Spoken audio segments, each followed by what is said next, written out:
Bom dia! Bom dia, muito bom dia. Fala, juventude carismática, juventude sentinela da manhã. Louvado seja nosso Senhor Jesus Cristo, para sempre seja louvado. Então, nós estamos falando sobre os conteúdos relacionados à sexualidade humana. Então, neste momento, nós vamos falar hoje sobre a castidade. Mas para nós começarmos, vamos clamar a presença do Espírito Santo de Deus. Em nome do Pai, do Filho e do Espírito Santo. Amém. Vinde, Espírito Santo, enchei os corações dos vossos fiéis e acendei neles o fogo do vosso amor. Enviai o vosso Espírito e tudo será criado e renovareis a face da terra. Oremos. Ó Deus, que instruís os corações dos vossos fiéis com a luz do Espírito Santo, fazei que apreciemos retamente todas as coisas segundo o mesmo Espírito e gozemos sempre da sua consolação por Cristo, Senhor nosso. Amém. Lembrando que nós estamos falando aqui, geralmente a gente fala de forma bem resumida e apenas em tópicos, né? Para não estender muito, né? Mas vamos lá. Para a gente falar sobre castidade, vamos retomar um pouquinho sobre a sexualidade e vamos seguir. Mas vamos lá. Em Êxodo, capítulo 20, versículo 14, está escrito para nós assim: não cometerás adultério. Não cometerás adultério. Aí, muitas vezes, os judeus ficaram só no ponto do adultério, do tipo assim, não pode trair. Então, quer dizer, o que acontecia fora, essas coisas assim, muitas vezes não havia cerceamento, não havia regulação com relação a isso. E aí, nós podemos pensar da seguinte maneira, regulando a câmera aqui para pegar o melhor ângulo de luz.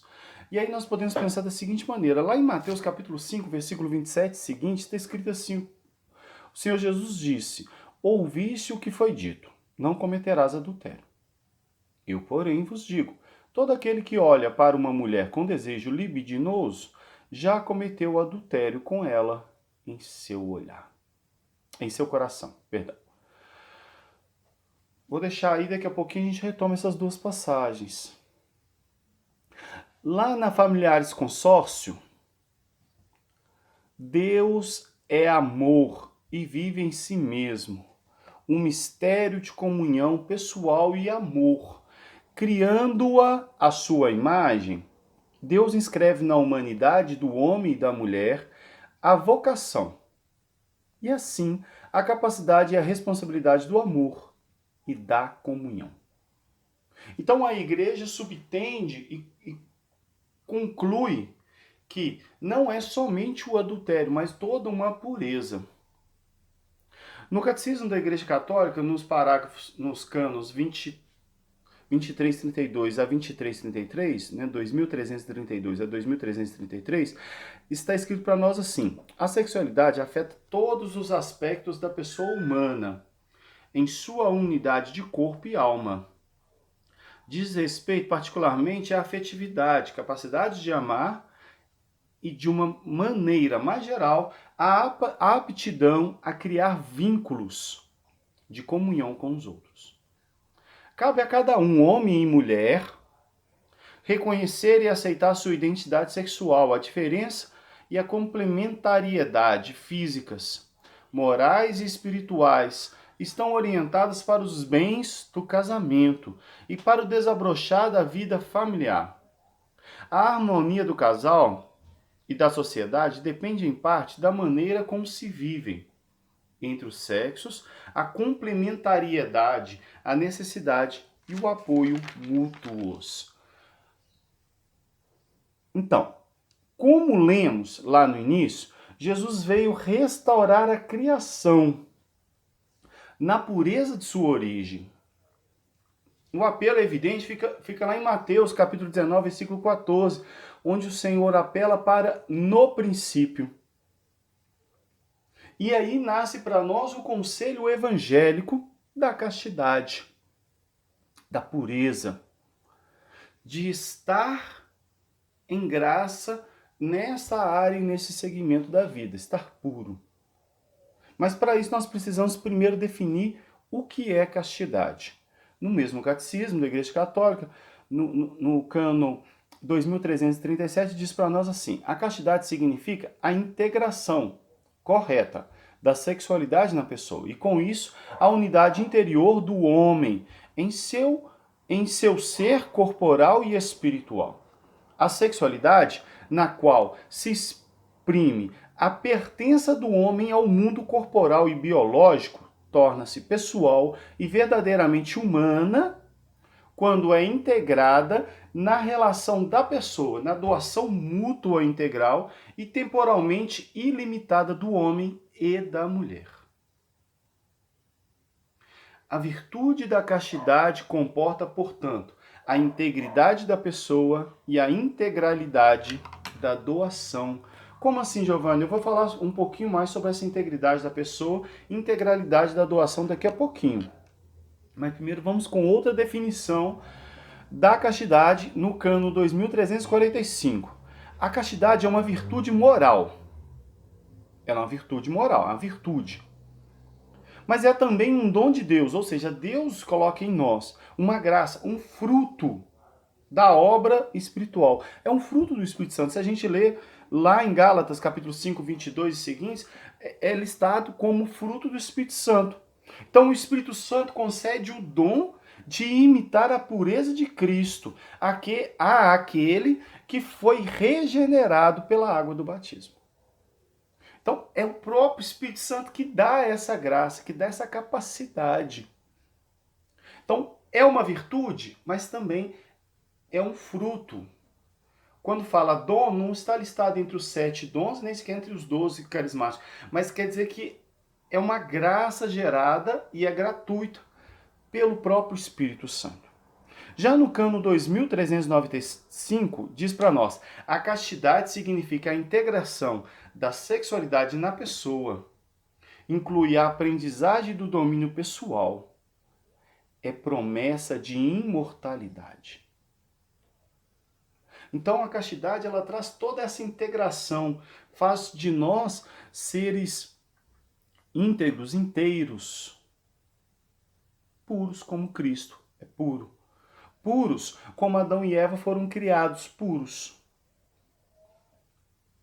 Sem a mancha do pecado, sem a concupiscência da carne. E aí vou falar um pouquinho sobre a integralidade da pessoa.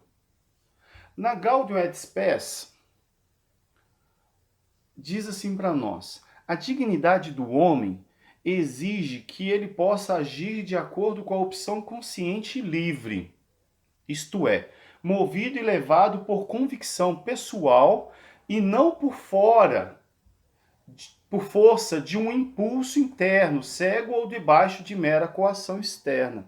O homem consegue estar esta dignidade quando, libertado de todo o cativeiro das paixões, caminha para o seu fim pela escolha livre do bem e procura eficazmente os meios aptos com diligente aplicação. Como assim? Primeiro, quando eu falo esses nomes diferentes assim, Gaudium et Spes, familiares consórcios, são encíclicas papais, tá? Então, o que está querendo dizer aqui? Que o homem, quando é preciso ele encontrar uma dignidade em si, ele só vai alcançar essa dignidade quando ele não for movido apenas pelos instintos naturais, porque não somos animais, somos seres humanos, nós temos razão, nós temos capacidade de pensar, nós temos capacidade de uma forma de optar pelo bem e pelo mal. E aí, ela fala que a gente vai encontrar essa felicidade quando a gente romper com o mal de forma deliberada, por escolha mesmo, por escolher o melhor. Não por medo, não movido por impulsos externos, de coação, ou por medo interno, seja lá o que for. E aí a gente vai encontrar e procurar, né, meios eficazes, né, e aptos para viver aplicar essa dignidade e essa forma casta de viver. E aí, conforme Eclesiástico capítulo 1, 22, ou o homem comanda as suas paixões, e obtém a paz, ou se deixa subjugar por elas e se torna infeliz. Então, ou a gente comanda, ou a gente vai ser comandado, né?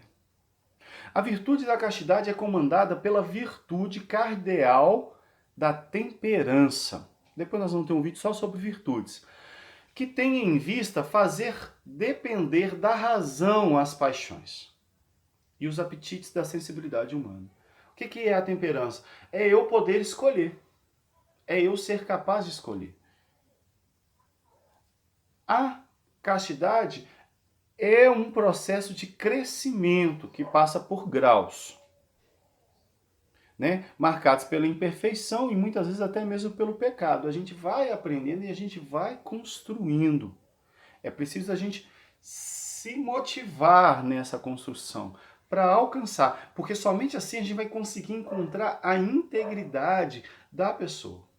A pessoa só vai conseguir ser íntegra quando ela não for movida apenas e exclusivamente pelos seus impulsos, pelos desejos, por aquela vontade, pelos prazeres.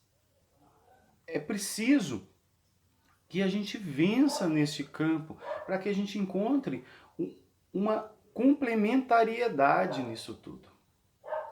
Porque somente sendo íntegro, integralmente, né, integral, totalmente, por inteiro, é que a gente vai conseguir estabelecer relações com os outros.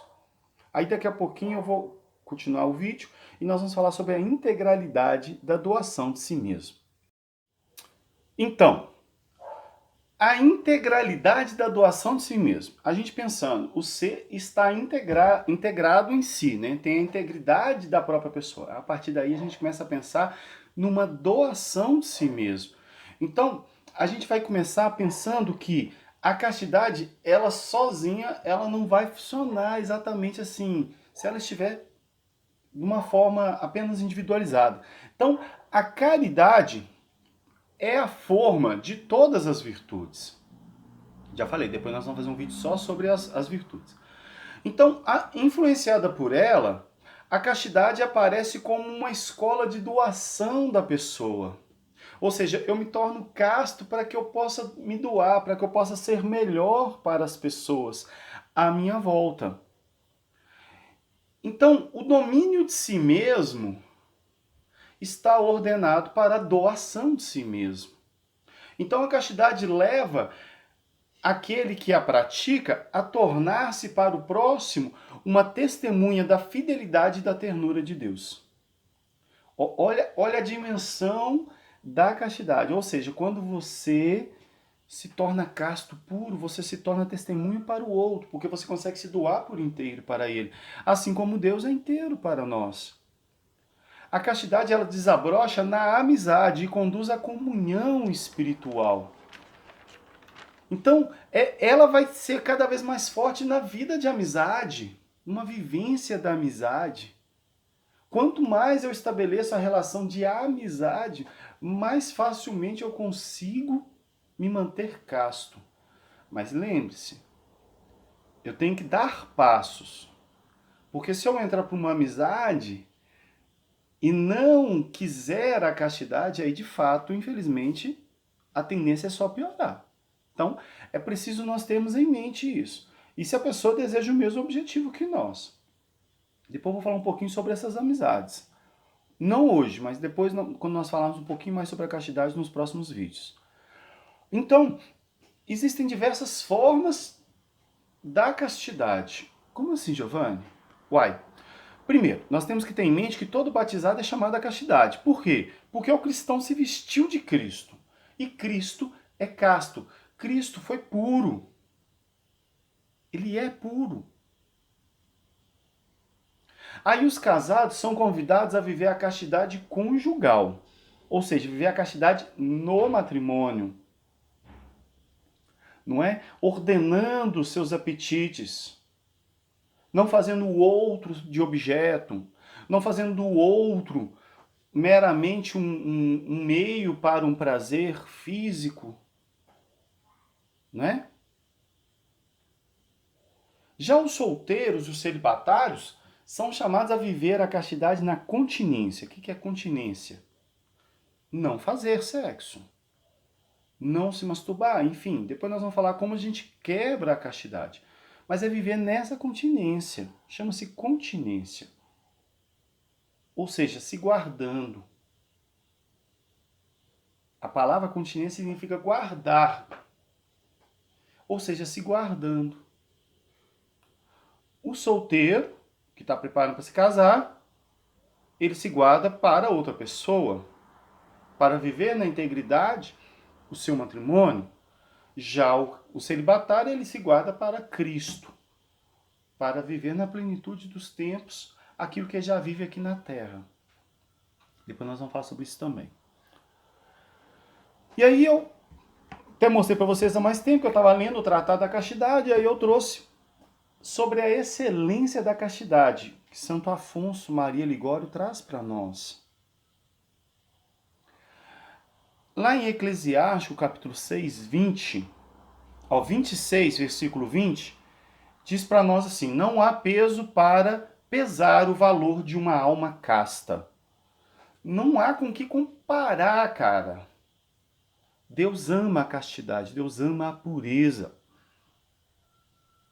Lembrando que o Eclesiástico nós conhecemos como inspiração do próprio Espírito, como se fosse a própria palavra do Espírito dizendo. E aí Santo Afonso diz para nós: quem supera o vício contrário à castidade facilmente triunfará de todos os mais. Ou seja, inclusive, se a gente parar para pensar, é uma porta de entrada, muitas vezes, que o inimigo encontra na nossa vida para todos os pecados. Mas ele não é o pecado original, tá? Quem, pelo contrário, se deixa dominar pela impureza, facilmente cairá em muitos outros vícios. E far-se-á réu de ódio, injustiça, sacrilégio e etc. Então, é preciso a gente ter isso em mente, que se mantendo casto, fica mais fácil de seguir os passos de Cristo. E que a impureza, ela é porta de entrada. E o vício contrário à castidade é a luxúria. É a luxúria. Então aí, qual que fortalece a castidade? A continência. E a temperança. E aí a gente precisa investir nisso. Santo Efrem chama a castidade de a vida do espírito. E ele diz: ó castidade, tu fazes o homem semelhante aos anjos. Que Santa Teresa d'Ávila depois fala que a castidade me torna irmão dos anjos. Né? No caso, ela fala irmã dos anjos, né? Espíritos puros, vitoriosos. São Pedro Damião chama a castidade de a rainha das virtudes. Porque como Santo Afonso destaca lá atrás, quem consegue viver a castidade, consequentemente, ele vai conseguir frutificar em todas as virtudes.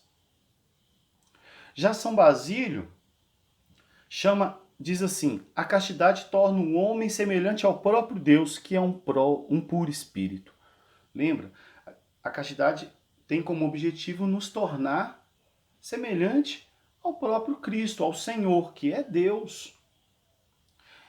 E aí, Santo Afonso aponta a castidade como o caminho para a santidade. Quer ser santo?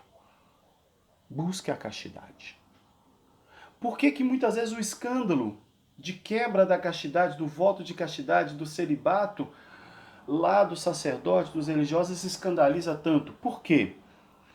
Porque nós nos espelhamos naqueles que vivem, porque eles vão viver como Cristo. E ela torna-se um símbolo de que se vive todos os outros conselhos evangélicos, a pobreza, a obediência, né? Então, nós valorizamos a castidade por causa disso. É preciso nós termos isso em mente. Ela é o caminho de santidade. É claro, existem outros, mas ela é o caminho mais rápido. E aí a gente há de lembrar que o próprio Deus, quando se fez homem, quis nascer de uma virgem, que se casou com um virgem, São José, a Virgem Maria, São José. Jesus foi virgem, se fez virgem aqui. O discípulo predileto, né? O predileto é uma palavra meio estranha, mas o discípulo que Jesus amava, e ele amava porque ele era virgem, São João. Então, buscar essa pureza, essa castidade. E aqui, se Deus incute em nós, ele mesmo constrói. Lembre-se, é fruto do Espírito. Tá difícil? Clame o Espírito Santo. Clame a presença do Espírito Santo de Deus. Ele que constrói em nós os frutos e conclui em nós a vida eterna. Você é capaz, jovem. Você é capaz. Claro, lembre-se, o caminho vai ter quedas, escorregões, imperfeições, até mesmo pecados muitas vezes, mas você é capaz. Creia. Depois nós vamos falar no próximo vídeo sobre a luta pela pureza versus a concupiscência. Louvado seja nosso Senhor Jesus Cristo, para sempre seja louvado.